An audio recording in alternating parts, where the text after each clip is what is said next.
Ahsoka Tano has killed Obi-Wan Kenobi, and per the word of her master, heads to the coordinates given to her shortly before she arrived to the desert world of Tatooine. In departing, Ahsoka could sense that she might have made a grave mistake. She remembered that Organa spoke of a secret mission that Kenobi had been undertaking on Tatooine, but she never questioned him about it, never got answers in something Vader himself would have had great interest in. She hoped that Darth Vader wouldn't go any further into the death of Kenobi, past the fact that she had completed her mission. Her ship jumped to hyperspace, headed for the location, and the planet she saw immediately gave off traumatic emotions. It was the Sith homeworld of Malachor. She had heard tales of it during her time studying as a Jedi Padawan, but never expected to visit the world itself. She landed at the base of a huge temple, and there she could see the aftermath of an ancient battle between Sith and Jedi. Bodies stood frozen in time. Most were stuck in cowering positions, shielding themselves from whatever assailed them thousands of years ago. Malachor is a world drenched in darkness. Death and destruction is at its core, and this world will be important for both of us. Vader shocked his young apprentice with his sudden appearance. You're here because Kenobi is dead? Yes, Master. Ahsoka bowed her head, almost as if she was trying to avoid the gaze of Vader in that moment. Her master noticed at her hip was the hilt of a lightsaber that looked all too familiar. He pulled the weapon into his hand as he began to question his apprentice. His lightsaber. Long ago, he told me the importance of this weapon. Vader paused for a moment before continuing. What else did you procure from our old friend? That was it, my master. Ahsoka stammered to get her answer out, and it's something she couldn't help but notice, and she feared that Vader also caught the slight slip-up. Interesting. Though I fear you are hiding something. What was Kenobi doing on Tatooine? Vader turned to his apprentice, who seemed nervous with the current tone. He was in hiding. A hermit in the desert, as you said. There must be more to his retreat than that. Senator Organa told you much more, did he not? Ahsoka stood shocked. She had no idea how Vader knew what was said to her by the senator, but she couldn't keep it hidden anymore, as she feared the repercussions of continuing to be distrustful. I failed, Master. I was so caught up that I failed to question Kenobi about— Then your mission was a failure. Kenobi was hiding something, and whatever that was is lost along with him. Ahsoka was speechless in the face of her master's disappointment.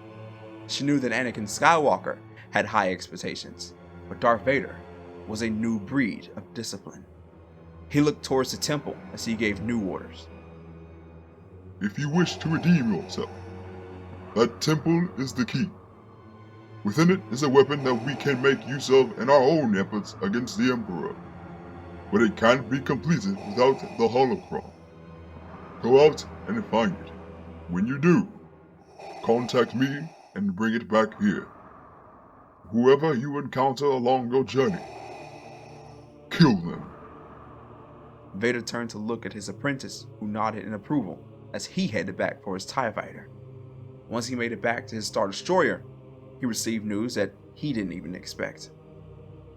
Lord Vader, it seems as though Emperor Palpatine has requested your presence at once. The officer that delivered the news even seemed caught up in this sudden order. Very well. Set course for Coruscant. Vader's Star Destroyer made way to the capital of the Galactic Empire, where he wondered what news his master had for him. Upon arrival, Palpatine in his office turned to his apprentice with a look of grave displeasure. Lord Vader, it seems something is changing in our favor. I've heard of Senator Organa's death. Yes, his death does bring good favor to the Empire. Indeed. But I don't recall giving the order for such a measure to be taken. Nor would I expect you to be allowed on board such a vessel without resistance. Vader's guilt in the situation was defined by his silence as Palpatine rose from his seat and walked towards his apprentice. Do you take me for a fool? You've taken an apprentice. You plan to overthrow me. Who have you found? The apprentice of Skywalker lives. Vader felt regret for betraying his apprentice, but that feeling was even greater for what his master might do. Was it Skywalker that found her? Palpatine raised his hands towards his apprentice as lightning fired from his fingertips, bringing the Dark Lord to a knee. Disobedience will not be tolerated. Wherever the girl is, bring her to me. My master, I've sent her on a mission of great interest. She is to find the holocron for the weapon on the Malachor. A weapon you no doubt intended to use on me.